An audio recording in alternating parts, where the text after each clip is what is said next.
Next time on Archaic Extraterrestrials. Is the unique structure of Catalhoyuk an example of human ingenuity, or is it proof of alien intervention? The Konya Plain, Turkey, 87 miles from the twin-coned volcano Mount Hassan.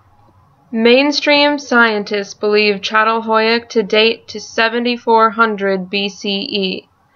Expert Beert Lichtenstein believes that Catalhoyuk is 100,000 years old.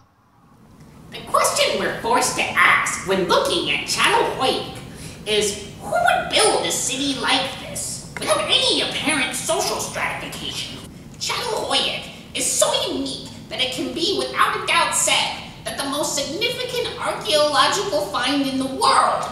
My research has solely focused on Catalhoyuk because it is so baffling. Mainstream scientists believe that Catalhoyuk offers proof that social stratification was not the only means of development for early complex societies. Some suggest, however, that man could not have created and thrived in a society in which every person lives as an equal. It must have been extraterrestrials. No city planner in the history of man would ever look at a structure like Catalhoyuk and recognize it as a livable structure for any society. A metallurgist, however, like me, would look at Catalhoyuk and recognize it immediately for its association with beehives. Catalhoyuk is indeed quite different from many models of how simple societies progress to complex ones. However, it is completely plausible that mankind can function without a figurehead to instruct them. Catalhoyuk is simply, or not so simply perhaps, an example of human diversity, lending credence to a multilinear model of the development of civilization. Saying is that Catalhoyuk's structure was possible without a king demanding it to be that way? Yes, absolutely. It would have only required... But what about that statue lady thing? Oh yeah!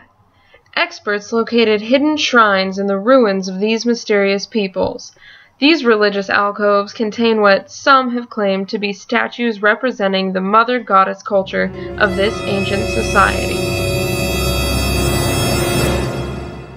Mainstream archaeology and cultural anthropologists say that these statues can be understood as mother goddess figurines, similar to the Venus figurine of the Upper Paleolithic period. But could it be something more? There's no doubt about it. These statuettes are an indication that we're dealing with a matriarchal society. When you look at these images, though, it's obvious that it isn't human.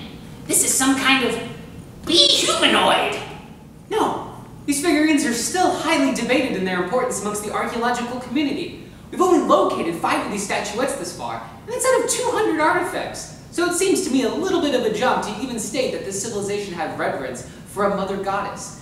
Even if they did, it would not undermine my proposition that they did not maintain a stratified society. So there's no evidence indicating that any kind of elite like a matriarchy existed at the time. And there's been no evidence of social stratification in the burials of Catalhoyuk? No. Meaning the bodies of the elite must have been taken with them? What?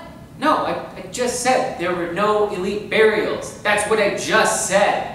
Who's them, or they, is in reference to who's really responsible for such an amazing and bizarre feat of engineering capabilities. It's clear, looking at the structural design of this hive-like village, that primitive peoples couldn't have engineered such geometrically appealing works. That's not right at all. We have evidence from plenty of other isolated sites that ancient peoples across time had the engineering capabilities to accomplish such amazing things. This isn't even the only instance of buildings that required entrance from the top down. There's substantial evidence of similar designs in the northwestern United States. Claiming humans couldn't have experimented with unique village layouts without the help of a different group to diffuse the knowledge is asinine. It's like the old colonial propaganda that the Queen of Sheba built the ancient ruins of Great Zimbabwe, which was really just a roundabout way of cutting Africans out of a European storytelling of the world. It removes historical agency to not acknowledge the individual works of other cultures. Oh, we're acknowledging it, all right. acknowledging that there's something deeper going on here. What's the connection? Was this constructed by some kind of ancient bee alien species attempting to colonize our young planet? Manipulating its primitive species of man into a bee-worshipping death cult? Purposed only to please their bee overlords? I don't even know. What show is this even for? I thought this was the History Channel! Push me, and then just brush me so I can get my satisfaction. Is it hotter in here or is it just...